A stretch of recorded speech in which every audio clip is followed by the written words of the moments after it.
रिजवान अहमद आपकी इज्जत है या नहीं है? नहीं, आप अब सुन लीजिए सर, रिजवान अहमद से जवाब ले लीजिए।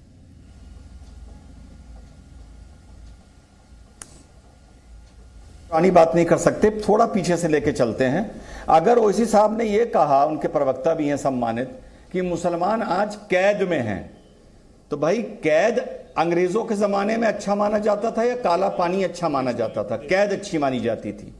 इस देश में अदिति एक ऐसा क्षेत्र था जहां पे एक बहुसंख्यक ने बलात्कार करके, कत्ल करके, डरा के, हाउंड करके, परेशान करके वहां के अकलियत को काला पानी दे दिया इसी देश में रहते हुए। मैं कश्मीरी पंडितों की, कश्मीरी हिंदू बेचारों की बात कर रहा हूं। काश उस टाइम ओवैसी ने, जब ओवैसी जवान होगा, ऐसे ही आंसू बहाए होते कि उन हिंदुओं को तुम काला पानी दे रहे हो, तो शायद आज कैद की बात बोलने की नौबत ना आती। पहली बात। दूसरी बात, थोड़ा और पीछे जाऊंगा अदिति। आज ओवैसी ने बोला आज वक्त तुम्हारा है, कभी हमारा वक्त आएगा। अदिति, एक शब्द है कर्मा।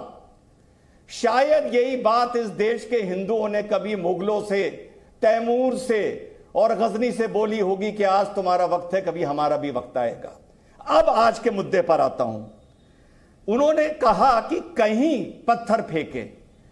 जनाब, उन्होंने जहां पत्थर फेंके वो किसी क्रिकेट मैच पे नहीं फेंके, वो किसी कॉन्सर्ट पे नहीं फेंके। मेरे भाई, मेरे बड़े भाई, मेरे छोटे भाई, पता नहीं आपकी उम्र क्या है, उन्होंने जहां पत्थर फेंके वहां अगर मामला बिगड़ जाता तो 50 इंसान मर जाता। उसमें कितना हिंदू होता, कितना मुसलमान, मुझे ये नहीं पता। 100 घर जल जाता, उसमें कितना हिंदू का होता, कितना मुसलमान का होता, मुझे नहीं पता। ये हमेशा देखो कि पत्थर कहां फेंका और पत्थर फेंकने की नीयत क्या थी। शुक्र करो कि पुलिस आज इतनी सख्त है कि इस देश में दंगे नहीं हो रहे, मुसलमान औरतें बेवा नहीं हो रही, हिंदू औरतें बेवा नहीं हो रही। चौराहे पर 4 लाठी मार के अगर काम चल रहा है तो नरेंद्र मोदी को, अमित शाह को, योगी को और सारी भाजपा की सरकारों को मेरी लाख लाख बधाई है और लाख लाख शुभकामनाएं हैं। शोएब जमई, जो सवाल मैंने पूछा अभी तक दोनों पैनलिस्ट से, वही सवाल मेरा आपसे है। सड़क के कुत्ते की ज्यादा इज्जत है मुसलमान से, वो वैसे सही कह रहे हैं?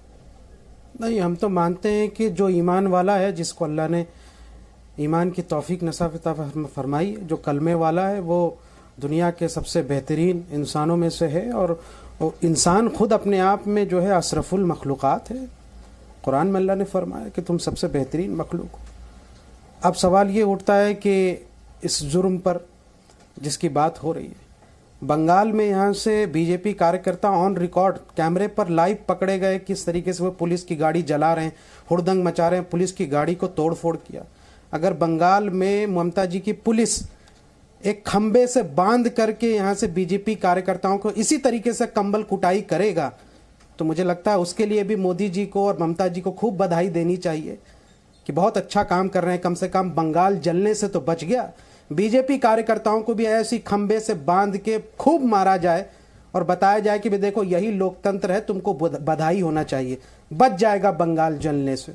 ये कैसी अटपटांग लॉजिक देते हैं। एक वकील आदमी, मैं जानता हूँ शायद उन्होंने वकालत कर रखी, एक्टिंग भी की फिल्मों में, जो भी कर रहे हैं, लेकिन जुडिशियल सिस्टम में क्या ये प्रोसेस है कि आप पहले किसी को यहाँ से सजा दे देंगे, पहले घर यहाँ से डिमोलिश कर देंगे, फिर आप एविडेंस जुगाड़ करेंगे, उसके बाद फिर आप जो है एफआईआर दर्ज करेंगे बैक डेटेड। ये जुडिशियल प्रोसेस है। अगर जुडिशियल प्रोसेस मॉब मेंटेलिटी को आपको खुश करने के लिए है या किसी मेंटेलिटी को तुष्टिकरण करने के लिए है, तो फिर यहाँ से फिर तो दूसरे स्टेट में जहाँ पे बीजेपी की सरकार नहीं है, तो वहाँ भी ऐसे ही करना चाहिए विपक्ष के जितने लोगों को या दूसरे संप्रदाय के लोगों को। ऐसा नहीं होता है। जुर्म चाहे छोटा हो या बड़ा हो, जालिम होगा वो, जुर्म किया उसने, मैं मानता हूं जुर्म किया होगा, लेकिन जुर्म की सजा कोर्ट देगी और उसका एक प्रोसेस है। कानून के रखवाले अगर कानून का इस तरह के से मजाक उड़ाएंगे, जैसे ईरान में, या आप मुस्लिम देशों को कोसते हैं कि भाई देखो सड़क पे बीच चौराहे पे जाके सजा दे रहे हैं, कैसा बर्बर आप भी वही करेंगे, तो आप में और उनमें क्या फर्क है? आप ईरान से भागने लगेंगे, नहीं नहीं हम भारत हैं, हम सेक्युलर देश है, तब ये नहीं कहेंगे कि हाँ मैं क्यों भागूंगा, आप बात कीजिए ना, तब नहीं कहेंगे आप बात कीजिए, आप ये बताइए ना। अरे आप बात कीजिए ना, मैं क्यों भागूं?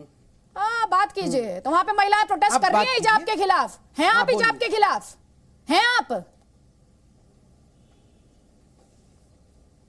हम ईरानी पुलिस के खिलाफ हैं। ईरान की हुकूमत जिन्होंने उन महिलाओं पे जुल्म किया और उनके फ्रीडम ऑफ चॉइस के खिलाफ जा रहे हैं, उनके खिलाफ। महिला अधिकार खत्म हो गया वहीं पे। आप ईरान की पुलिस के खिलाफ है। महिला अधिकार के साथ है कि नहीं, कि हिजाब पहनने की चॉइस मेरी है, मैं पहनूं ना पहनूं। महिलाएं विरोध कर रही है हिजाब पहनने के खिलाफ, उसके साथ है या नहीं? हिजाब का विरोध कर रही है जो महिलाएं, उनके साथ है। बिल्कुल राइट टू चॉइस के साथ है। जो महिलाएं यहां से विरोध कर रही हैं, हम उनके साथ भी, और जो महिलाएं पहनने के लिए कह रही है, हम उनके साथ भी। आप बताइए, हिजाब पहन के आप उनका समर्थन करेंगी? आप सुन लीजिए, जो महिलाएं हिजाब पहनना चाह रही हैं और सड़कों पे उतरी है, क्या आप उनके समर्थन में हिजाब पहनेंगी अदिति जी? मुझे हिजाब पहनने की जरूरत नहीं है। ध्यान से जो महिलाएं बाल कटवा रही हैं, हिजाब पहनने भाई विरोध में जो महिलाएं बाल कटवा रही हैं, आप उनका कह रहे हैं समर्थन कीजिए। चलिए मैं उनका समर्थन कर रहा हूं।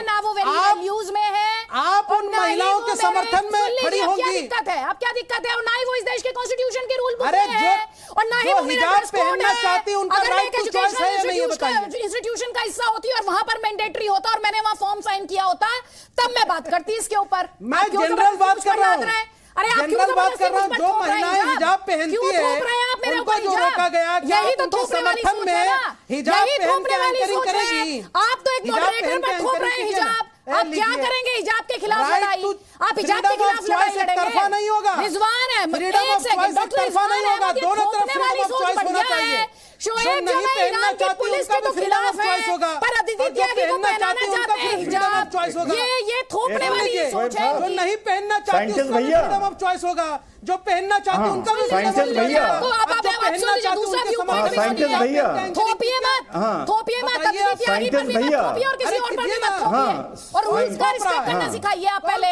सिखाइए पहले। एक सेकंड, रिजवान अहमद, फेमिनिज्म नहीं चलेगा। रिजवान अहमद, क्या फेमिनिज्म? एक मिनट, एक मिनट, अरे शोएब भाई, शोएब भाई, फेमिनिज्म क्या होता है? एक सेकंड, इनका ऑडियो डाउन कीजिए पहले। शोएब जमाई का ऑडियो डाउन कीजिए। और इनसे मैं पूछ रही हूँ सवाल, इनको सुनाई दे रहा होगा क्लियरली। फेमिनिज्म क्या होता है? क्या फेमिनिज्म? यहाँ से चॉइस इस देश के कॉन्स्टिट्यूशन में एजुकेशनल इंस्टीट्यूशंस के राइट्स, अरे भाग गए, सवाल नहीं सुना जा रहा था, भाग गए, कोई बात नहीं। रिजवान अहमद, ये अभी ये थोड़ी देर पहले हिजाब पहना रहे थे। ये वो है जो थोड़ी देर पहले अदिति त्यागी को हिजाब पहना रहे थे लाइव डिबेट में बैठकर, प्रोटेस्ट के नाम पर। रिजवान अहमद, शोएब भाई, नहीं चलेगा। आप साइंटिस्ट हो, साइंटिस्ट रहो, वकील ना बनो। अब मेरी बात सुनो ध्यान से। पुलिस को कानून व्यवस्था मेंटेन करने के लिए कुछ लिबर्टी दी जाती है। बताऊं कैसे? जब गोरखपुर में वो लड़का आईटी कानपुर का सुना था, वो पागल था, वो जब छुरा लेके गोरखनाथ मंदिर में घुस रहा था शोएब भाई, और उसने 2 पुलिस कर्मियों पे चाकू से वार किया था। किसी और देश की पुलिस होती ना, या वहां पे दरोगा रिजवान अहमद होता, तो 6 गोलियां धांस देता उसके सीने में और कोई सवाल ना उठाता पुलिस पर, क्योंकि वो सेल्फ डिफेंस माना जाता। दिल्ली के दंगों में जो शाहरुख पिस्तौल लेके पुलिस वाले की तरफ निशाना साध के उसकी तरफ चल रहा था, किसी और देश की पुलिस होती या वहां दरोगा रिजवान अहमद होता तो 6 गोलियां धांस देता सीने में। दोनों जगह भारत की पुलिस ने वो अपना पार्ट प्ले किया जो पूरी दुनिया की पुलिस प्ले नहीं करती। वहां तुमने शुक्रिया नहीं किया। जब गोरखनाथ मंदिर पे वो छुरे लिए लड़के को गोली नहीं मारी गई, वहां तुमने शुक्रिया नहीं करा। आज यहां टीवी पर बैठ के लाठी मारनी चाहिए या नहीं मारनी चाहिए, ये देश को समझा रहे हो।